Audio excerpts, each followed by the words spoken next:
Hello, everyone, and welcome to Randy's Old Time Radio Shows. Here you can listen to your favorite mystery, suspense, intrigue, or comedy shows. You'll also find shows you thought were lost to time and shows you never even heard of. You just might find a new favorite. If you appreciate my efforts to bring you these shows, please consider leaving a comment, giving a thumbs up, and if you really enjoy these shows, please consider supporting the channel. Now sit back, close your eyes, and enjoy another Old Time Radio Show.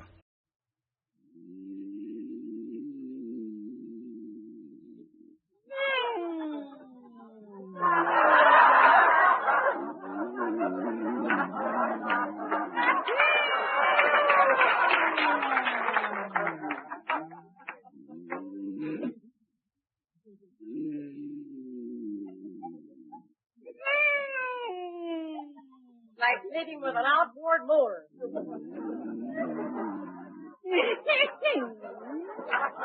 you spoke that thing. John! Get off your back. Go! Stop that silly noise. Cut it out. Cut it out, Blanche. What's the matter, Blanche? Bad enough getting tossed around in mid-ocean without listening to that whining and snoring and rasping.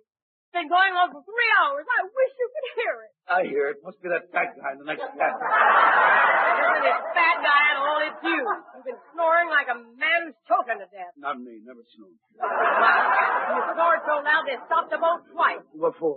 They thought the bilge pumps were clogged with seaweed. Go to sleep, Blanche. Sorry I came on this trip. I could cry. Why did you make me go? I made you go. You were the one who didn't want to offend your cousin Eunice. I thought you said she was wealthy, Blanche. She is. She's heir to her father's steamship line. She's a hostess on a live date boat. Fine honeymoon cruise on a fishing scow. I still say it was nice of her to invite us. What do you mean, invite us? They're charging us $4 a couple. We had to bring our own worms. Well, it was a beautiful wedding, and Eunice looked lovely. Lovely. First time I ever saw a bride with a true haircut. Wonder you saw anything, the way you strapped yourself to the bar. Don't worry. I saw you with that bunch of no-good friends of yours making fun of the ceremony. You and your jokes about matrimony. Oh, put out that word. Sure, if I want to talk about matrimony, you don't even know the meaning of the word. It's not a word, it's a sentence. Too bad about you. I suppose you told those roughnecks that forced you into this marriage. Did I ever run after you? Blanche, I want to sleep. Answer me. Didn't you hang around my house night after night bringing flowers and candy and heaven only knows what? Did I ever run after you? Listen, a mousetrap doesn't run after a mouse, but it catches them just the same. How can you say such terrible things? I did everything I could to discourage you, and you know it. Did I accept you the first time you proposed? No. Why not? Because you weren't there. I knew it. There's somebody else. Oh, Blanche, there's nobody else. I've been a trusting fool all these years. You stopped loving me the day you married me. That wasn't the day at all. What? I mean, I never stopped. Good night. And it's true, you don't love me. Blanche, I love you. What do you want from me? Why do you scream so? Why can't you tell me you love me nice and quiet? Go on. Say it. I love you nice and quiet. Satisfied? No, I'm not. Listen, do I ever ask you to tell me you love me? Do I? Well, maybe things would be a lot better if you did. Why don't you ask me just once in a while? All right. Do you love me? No. That'll teach you not to take so much for granted. Blanche, will you settle down so we both can get a little sleep? I don't see how you can sleep at all on this thing, the way it pitches and tosses. I can sleep fine if you'll only let me. Well, I won't let you unless you promise not to snore anymore. Oh, Blanche, can I help it if I snore? Yes, you can. Dr. Hershey says you snore because you have a long uvula and it flutters against your palate. What else, Lily? He says he can cure it in his office with a very simple operation. Why don't you let him fix it? I'll let him fix it when we get home. You say it, but you won't do it. Do it now. What? Go on. Get up and let Dr. Hershey pull out your uvula. Are you out of your mind, Blanche? In the first place, it's 4 o'clock in the morning. In the second place, we're in the middle of the ocean. And in the third place, I'm not going to let that medical thief hack on my uvula. He doesn't hack, he snares. I don't care if he knocks it off with a hockey stick. No Nobody is going to lay a hand on my uvula. Put out the lights. In a minute. Blanche, what are you doing? I have to get ready for bed, don't I? You've been in bed for 3 hours. Every night you cream your elbows, spray your chin, roll your neck. Just when I try to get some sleep. Put out the lights. I haven't finished my face yet. Your face is finished. No, it isn't. I have to let this grease pack set for 10 minutes, otherwise it has no effect. Grease pack? It's guaranteed to make you beautiful in 5 treatments. This is my 4th. It is, huh? Yes. Boy, that 5th treatment must be a 5th. Too bad about you, John Bickerson. Maybe your other girlfriends don't have to use face cream. I had to open my big mouth. What a fool I am. I go through torture to look good for you, and you reward me with insults. What torture? I just wish you had to spend a whole day on a permanent wave machine or have your eyebrows done. Why do you have to wave your eyebrows? I don't wave my eyebrows. I have them plucked. What for? Because it sets off my eyes and improves the lines of my face. Your eyes are offset enough and you got plenty of lines in your face. You don't have to pluck your eyebrows for me. Yes, I do. You do not. I like them the way they are, nice and bushy. A left-handed compliment if I ever heard one. Well, I'm left-handed. Throw away that stuff and let me get some sleep. I notice you never complain about Gloria Gooseby's makeup. Ooh, now don't start with Gloria Gooseby. She has to struggle out of 12 pounds of cosmetics before you can even get close to her. I always get close to her and she never struggles. What?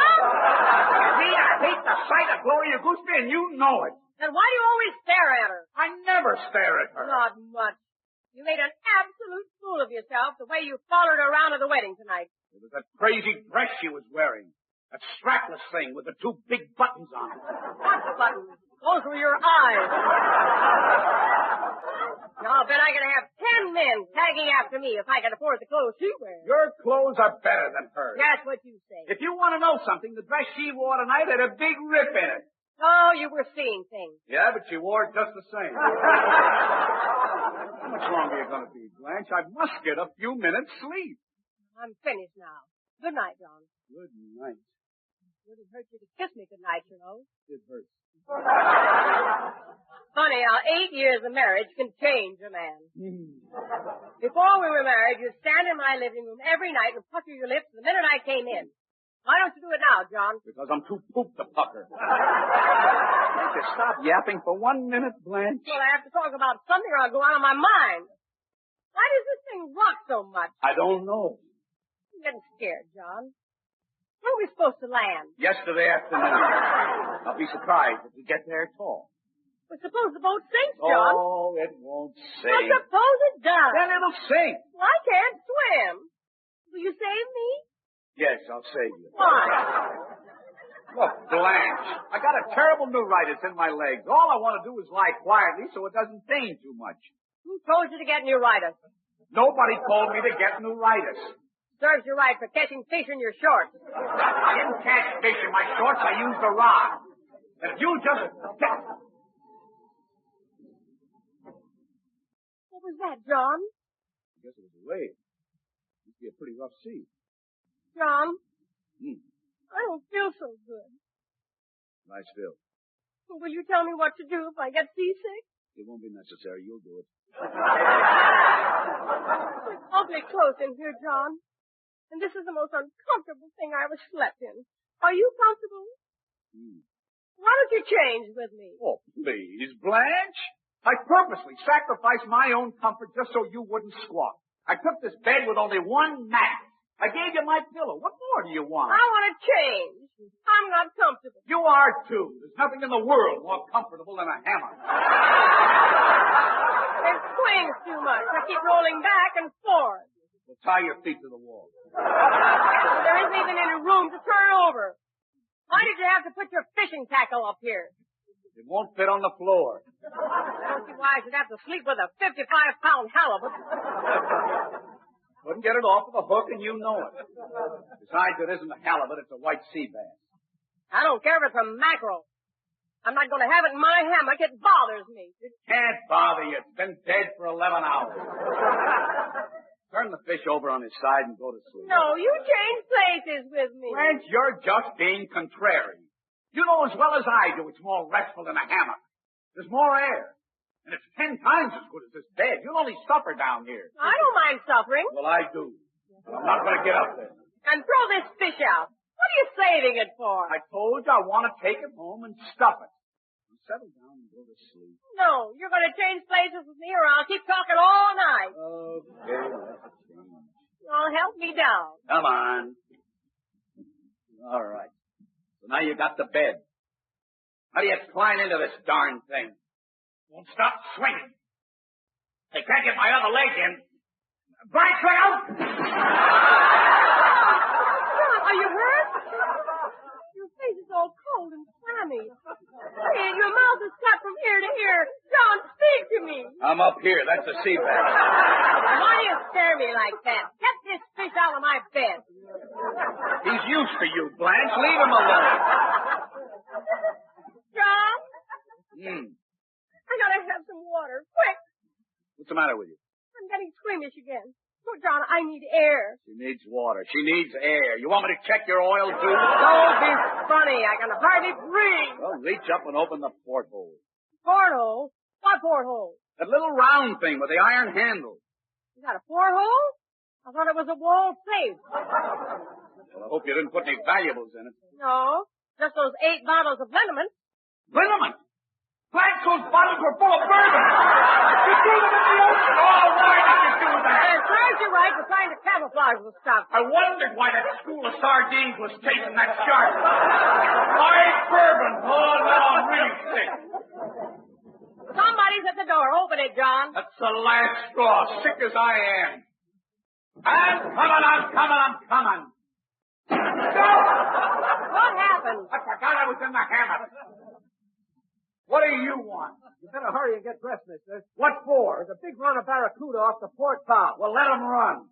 I'm not fishing anymore. Well, most of the passengers are up on deck and they used up all my squid. Would you let us cut up your sea bass for bait? Go ahead and take it. There it is on the bunk. It's the one without the nightgown. Thanks a lot. If you want breakfast, you'll have to come and get it now. There won't be any more food served till we get it short. Oh, go away. Threw away $35 on a wedding gift. I'm losing 2 days' pay. I'm sick as a dog. And you won't let me sleep. Only one thing to do. John, where are you going with that fishing rod? I'm going fishing. At 4:00 in the morning, you're going fishing for barracudas? Barracuda nothing. I'm going to try and catch my bourbon. Good night, Blanche.